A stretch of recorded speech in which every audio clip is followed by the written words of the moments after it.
Hello, it's Meg Linehan, and welcome to Full-Time Review. Yes, it is a Monday, and there is somehow a brand new episode of Full-Time in your feed.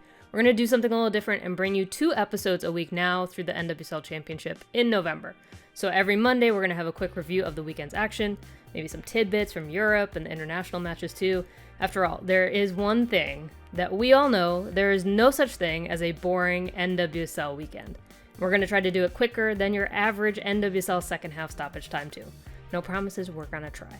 Now, we could not have picked a better weekend to add full-time review to the mix, because today we're going to be breaking down the Orlando Pride's Shield win, those unprecedented Angel City sanctions, including the 3 docked points for salary cap violations, and then their win to stay alive for another week. Plus, Temwa Chawinga ties Sam Kerr's goal-scoring record. The North Carolina Courage have clinched the playoffs, and somehow we've got even more to go through. All right, it is official. The Orlando Pride have won the 2024 NWSL Shield, and they did it at home on Sunday with a 2-0 win over the Washington Spirit with the rain coming down. It did not dampen their celebrations in the slightest. That Marta dance, I'm going to think about that for a while. However, as you can expect for this team that has remained unbeaten all season long and has set a new standard in excellence for the NWSL, Marta, of course, scored from the spot, then Adriana forced an own goal, and as we should note, though, the Spirit were really hampered by injuries, multiple key players missing due either to injury or suspensions, but they all count the same for Orlando, and 7,729 fans were on hand to watch history for their home club. Here's Marta right after she was handed the shield. Wow, they mean so much. We worked so hard from beginning, and wow, I wait for so long for this moment, you know. This team deserves, because we show we can do from the first game in this season, and then we keep doing, and then I hope we're gonna go for more. So this is for the team, but for you guys, who come to the game every single week. Thank you.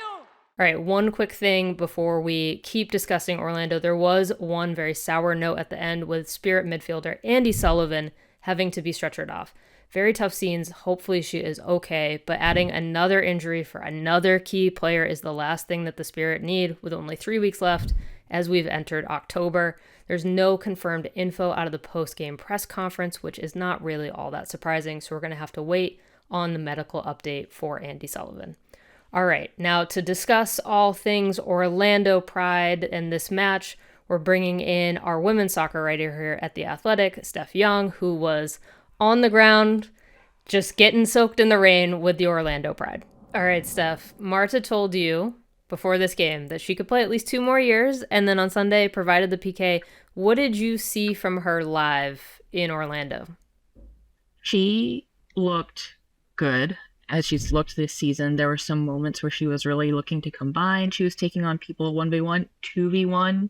The penalty was really fun. She had a little stutter in there. And after the game, she was like, the keeper knows me so well. Aubrey Kingsbury's been in this league a minute. And she's like, so you need to have some tricks. That's perfect. All right, let's talk about the Spirit for a second, because they were missing so many key players. I mean, Trinity Rodman, Casey Kruger, Corey Bethune has been missing from injury. This is not really the number 1 versus number 2 showdown that we expected, was it?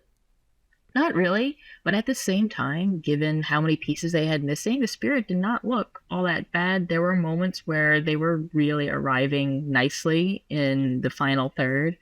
They were able to move the ball around. They generated some shots. They forced a lot of blocks out of Anna Morehouse. There was one moment where they had the Pride defense scrambling. I think we saw Emily Sams get wrong-footed and like kind of fall over, and she was like, oh, afterwards on the ground. I'm like, yeah, and got crossed up. It happens. So I think the Spirit should be proud of themselves for coming here. And look at the result. One's a penalty, obviously, and the other one is a really bad deflection, again, off of McCown to go into the goal. So, not the worst result.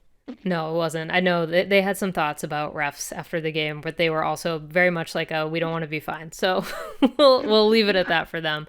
But let's take one final moment here just to put this shield for Orlando in context, because it has been a real minute for Orlando, right? Like, this team has been through pretty much all the things you can go through as an expansion team. So what does it mean for Orlando to finally get their first trophy?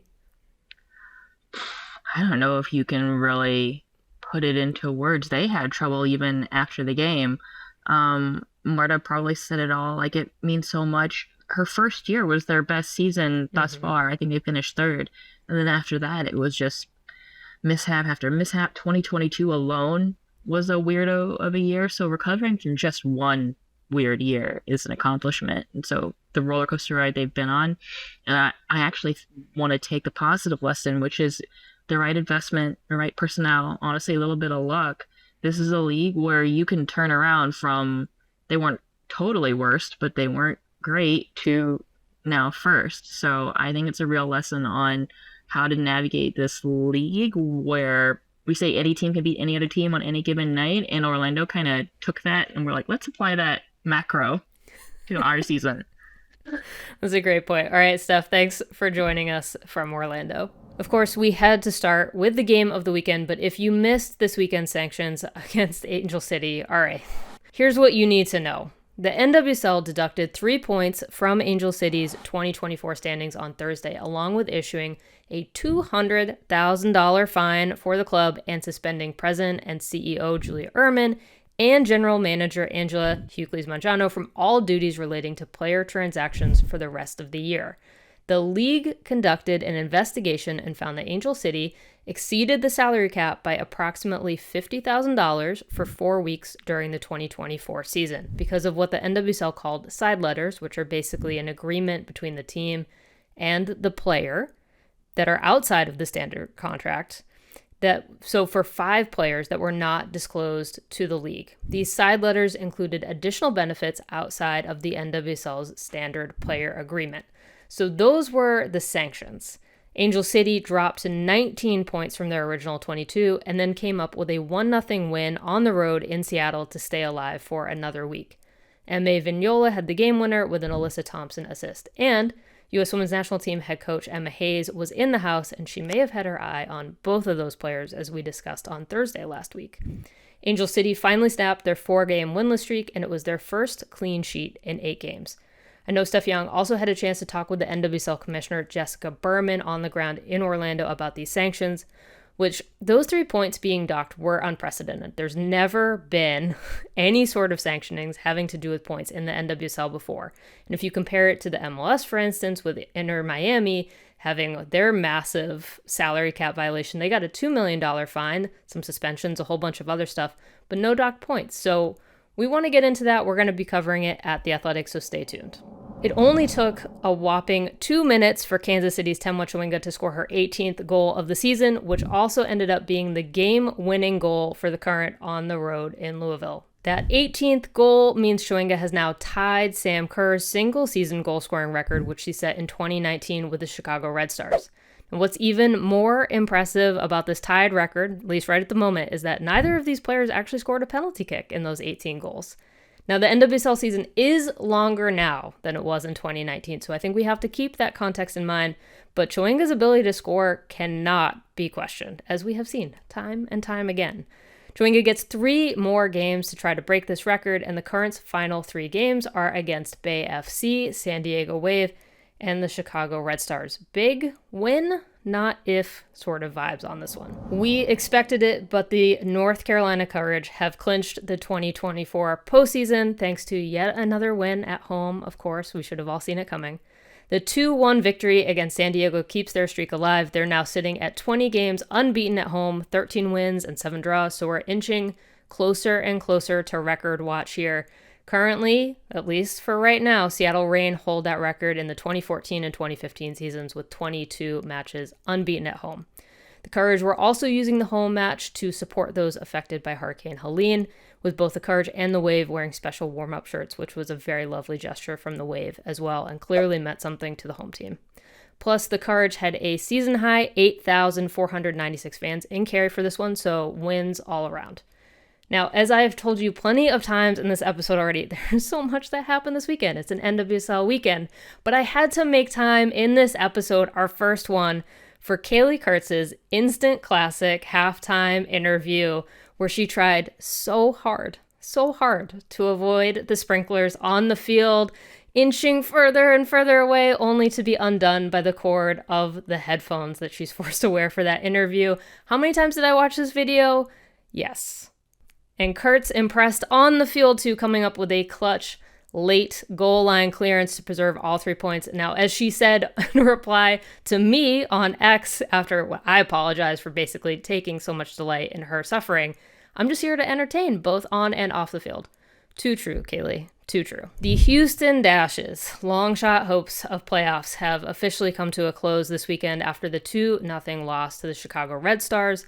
And in an interesting twist, after we spent all of last week's episode looking at teams 6 through 9 on the standings, only the Chicago Red Stars won. So we're pretty much exactly where we were, but now Chicago has a little bit more padding. One thing to watch for when it comes to Chicago, though, when we're, again, into October, looking towards playoffs, Natalia Kuika was forced to leave the match early as a concussion sub. Their back line is already just kind of stuck together with glue and prayers and hopes, so we're going to be watching this one. Both Bay FC and the Portland Thorns are also going to want to forget this weekend, but first we got to focus on Gotham for a minute because the instant impact from Esther coming on in the 64th minute, scoring 2 goals, adding an assist in 4 minutes and 20 seconds. No one has ever done that in the NWSL before, but when they were playing against Bay FC is still somehow hanging on to that final playoff spot, but now with a -11 goal differential. Here's Bay head coach Albertin Montoya on the result. Challenging game that we experienced, but that's why they're the champions. And Portland. On Thursday, we did not know what to make of Portland, and honestly, we are still pretty much in that exact same territory. It still keeps going, that slide. They are winless since the Olympic break, going 0-1-6, and they still need 4 points to clinch their playoff spot. Next week, it's Orlando, just coming off that Shield win. So I do want to give full credit to Utah, though, especially that beauty of a chip from Hannah Bedford. And I'm going to leave you, finally, with this one slightly absurd stat from Courtney Stith. Every home team that Emma Hayes visited on her little tour across the U.S., and also if you're not following Emma Hayes on Instagram, I highly recommend because she's also posting the most absurd little tourist Instagram posts, A+ content. But Emma Hayes goes to Chicago, week 21, Chicago loses, and then goes to Seattle Reign on Friday, Seattle loses, and then Portland loses on Saturday. Does it mean anything? Probably not, but it's still really weird. All right, we are going to be back with you on Thursday for our regular episode. We hope you enjoyed the first full-time review episode. To get the full-time experience, make sure you are signed up for our free weekly women's soccer newsletter at theathletic.com/fulltime.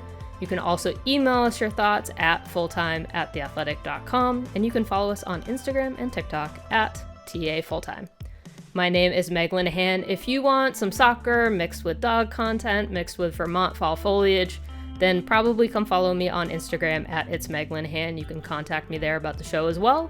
Special thanks this week to our producer Theo Lloyd Hughes and Steph Young for checking in with us. Again, so damp in Orlando. Full Time also does not happen without video producer Leah Griffin and executive producer Emily Olson. Until Thursday.